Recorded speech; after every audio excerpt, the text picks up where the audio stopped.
नमस्कार, मैं कीर्ति और आप देख रहे हैं प्राइम टीवी। वक्त हो चला है पहाड़ समाचार का।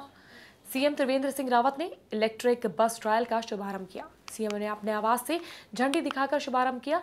बस ट्रायल के शुभारंभ के समय मेयर और डीएम भी मौके पर मौजूद रहे। सीएम ने जानकारी देते हुए बताया कि स्मार्ट सिटी प्रोजेक्ट के तहत ये इलेक्ट्रॉनिक बस चलाई जाएगी और यात्रा के हिसाब से ये इलेक्ट्रॉनिक बस आरामदायक साबित होगी। प्रवास अभी जो टेंटेटिव जो बना है वो 28 दिसंबर को मैं अपने प्रवास के दूसरे चरण की शुरुआत करूंगा। 3 जनपदों में मेरा प्रवास रात्रि प्रवास नहीं हो पाया था, तो मेरी कोशिश होगी कि इस महीने में उसको पूरा करूं। चमौली में सामुदायिक विकास कार्यों के तहत दीर्घकालीन पेयजल योजना के लिए एनटीपीसी के साथ डील साइन की गई। एनटीपीसी के साथ 15.81 करोड़ की बड़ी धनराशि का एमओयू साइन किया गया। जानकारी मिल रही है कि डीएम एस भदौरिया की रेगुलर मॉनिटरिंग और अथक प्रयासों के बाद ही इतनी बड़ी धनराशि का एमओयू संभव हो सका है। कलेक्ट्रेट सभागार में आयोजित एक कार्यक्रम में एनटीपीसी के महाप्रबंधक ने पेयजल निगम के साथ एमओयू साइन किया। इस संबंध में डीएम ने कहा कि अब ग्रामीणों की छोटी से छोटी परेशानियों को हल करने की कोशिश की जा रही है। इसमें एनटीपीसी क्योंकि यहाँ पे एक पीएसयू है और उन्होंने सीएसआर के अंतर्गत यहाँ पे 15.8 करोड़ का ड्रिंकिंग वाटर सप्लाई के संबंध में एमओयू साइन किया, जो कि उत्तराखंड पेयजल निगम के द्वारा यहाँ पे जोशीमठ की ड्रिंकिंग वाटर सप्लाई स्कीम बनाई जाएगी। तो एक बहुत ही बड़ी उपलब्धि होगी हमारे ज़िले के लिए। और इसके अतिरिक्त भी अन्य कुछ काम उनसे डिस्कस किए गए जो कि जनहित में वो करा सकते हैं, तो उसके लिए भी उन्होंने सहमति दी है और उसके प्रपोजल्स हेडक्वार्टर में भेजकर शीघ्र उस पर भी स्वीकृति प्राप्त हो जाएगी। और इसके अतिरिक्त उन्होंने जो अन्य काम किए या जो उनके अन्य इश्यूज़ हैं उस पर भी चर्चा की गई। हल्द्वानी में भाजपा प्रदेश अध्यक्ष बंशीधर भगत ने राष्ट्रीय अध्यक्ष जेपी नड्डा के काफिले पर हुए हमले की कड़े शब्दों में निंदा की। प्रदेश अध्यक्ष बंशीधर भगत ने अपने आवास पर मीडिया से रूबरू होते हुए कहा कि ये राजनीति का सबसे बड़ा गंदा चरित्र है। राजनीति विरोध करने का अलग भी तरीका होता है, लेकिन इस तरह की हरकतें बर्दाश्त के बाहर है। इसी के साथ उन्होंने आरोप लगाते हुए कहा कि जेपी नड्डा के काफिले पर जानबूझकर हमला किया गया है।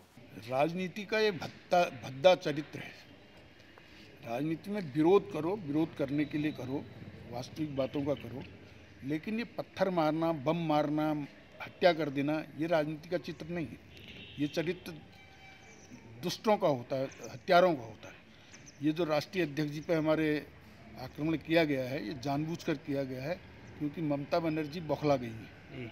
जिसमें 100% बंगाल में भारतीय जनता पार्टी की सरकार आनी है, इसलिए छटपटाहट में ये सब कर रहे हैं। इसका जितनी बुराई की जाए उतना कम है। हल्द्वानी में करीब 2500 करोड़ की लागत से बनने वाले जामरानी बांध के विस्थापना के काम में देरी हो रही है। इस काम पर बात करते हुए सांसद अजय भट्ट ने बताया कि विस्थापन काफी धीमे हो रहा है, जो काफी तेजी से होना चाहिए था। सांसद अजय भट्ट के मुताबिक एडीबी की टीम को भी जमरानी आना था, लेकिन कोविड की वजह से वो टीम नहीं आ पाई। इस मामले को गंभीरता से लेते हुए सांसद ने पीएम और जल संसाधन मंत्री को पत्र लिखा है। उम्मीद की जा रही है कि जल्द ही बांध का काम तेजी से आगे बढ़ेगा। की वजह से परेशानी आई है, वरना तो उसमें कोई दिक्कत नहीं है। उसमें एडीबी की जो टीम ने आना था वो आने में विलम्ब हो गया है, क्योंकि बाहर से वो नहीं आ पा रहे हैं कोविड की वजह से, इसलिए थोड़ा दिक्कत आई है। प्रोग्रेस में है, सारी तो स्वीकृतियां मिल गई हमको।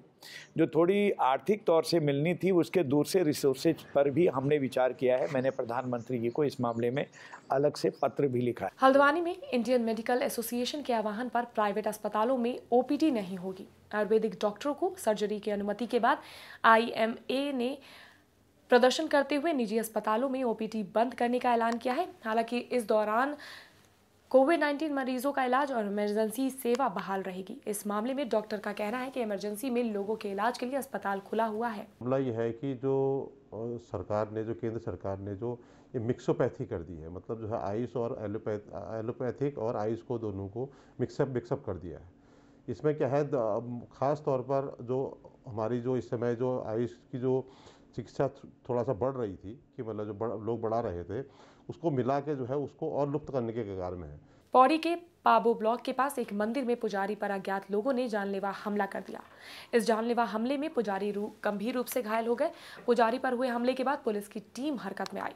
इस बार पुजारी पर हुए हमले को लेकर लोगों का कहना है कि इससे पहले भी मंदिर के कुछ पुजारियों पर हमला हो चुका है और हमलावरों को पकड़ने में पुलिस की टीम नाकाम रही। बहरहाल इस बार मिली शिकायत पर पुलिस ने एक्टिव होते हुए कार्रवाई शुरू कर दी है। रुद्रप्रयाग के चिरबटिया क्षेत्र से सौंदर्यीकरण के काम में कुछ बदलाव किया गया है। पहाड़ों के 13 पर्यटक स्थलों में शुमार चिरबटिया पर डीएम ने बात करते हुए कहा कि भविष्य में पर्यटक यहाँ के बागानों का आनंद ले पाएंगे। चिरबटिया क्षेत्र में भौगोलिक परिस्थिति आलू, अखरोट, सेब, केसर की खेती के लिए अनुकूल है और सेब व केसर की खेती को प्रायोगिक तौर पर शुरू करने का उद्यान अधिकारी को निर्देश भी दिया गया है। डीएम ने यह भी कहा कि किसानों को उनके उत्पाद का सही मूल्य मिल सके, इसके लिए भी काम किया जा रहा है।